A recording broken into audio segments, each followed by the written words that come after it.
Thank you, Dina. 8:35, and I have a photo of our Shockley Honda Pet of the Week on my Twitter page, and it's supposed to just kind of automatically come up on Facebook. I'm not seeing it, but I will get a photo of our little guy in here this morning, our Shockley Honda Pet of the Week.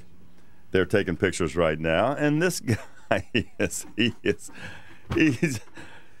a very active turtle, sweetie. This very is Dee Dee from the Frederick County Animal Control. He is just straining to get away and to get away from Sean and me and defend himself. And he wants to do stuff. He wants to do stuff, and he's really cool. And where did this guy come from? Well, there were 2 turtles and a tortoise left behind in a hotel room. That's what so any animal control call you can imagine, we have responded to. Well, what names did they check in under was what I want to know. No, that's just a bad joke. Mr. and Mrs. Smith. 2 turtles and a tortoise, and the difference between a turtle and a tortoise would be?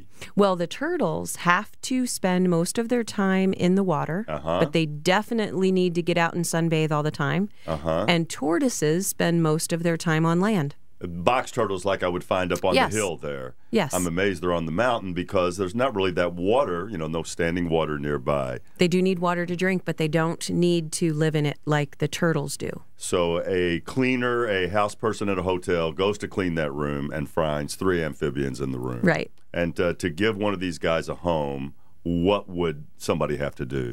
Well, for the turtle that we brought in here today and his little turtle friend, they need to have a very large aquarium with a sunning spot and a pretty heavy-duty filter.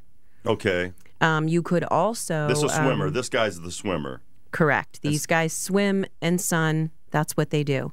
What some people do with turtles is take them out to feed them and then put them back into their aquarium. It helps keep the aquarium cleaner.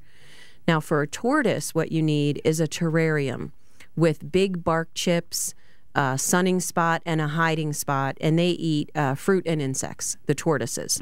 Okay, well, there's no spaying, neutering, and microchipping Not necessary. These guys. What would the fee be to adopt one of these guys? $10.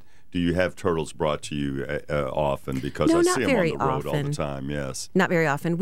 Wild turtles, we do recommend people leave them where they are, assist them across the road in the direction they're headed, and just let them be. But pet turtles, obviously, they live a long time, and they're very interactive, believe it or not. This guy here really is active for a turtle. He's not pulled into his shell. No cliche intended. My sister does turtle rehab in Texas, and I swear her turtles know her sound of her voice. Turtle rehab. Yep. Okay, well, we all need a little rehab every now and then. Hey, he is a cute little guy. We haven't even named him yet. I wrote Mr. Turtle on my Twitter page. And this guy could live how long, you mentioned? How long? I mean, they like those Galapagos Island 100-year-old turtles? These guys live between 15 and 30 years. Wow, that's a long lifespan. And what about if you just want to adopt him, release him on your farm pond? That acceptable as far as you all are concerned? No, and the reason is because turtles born in captivity, they're very used to people. They don't know where to go for the winter. Okay. They don't necessarily know where to find their food, but they'd probably figure that out.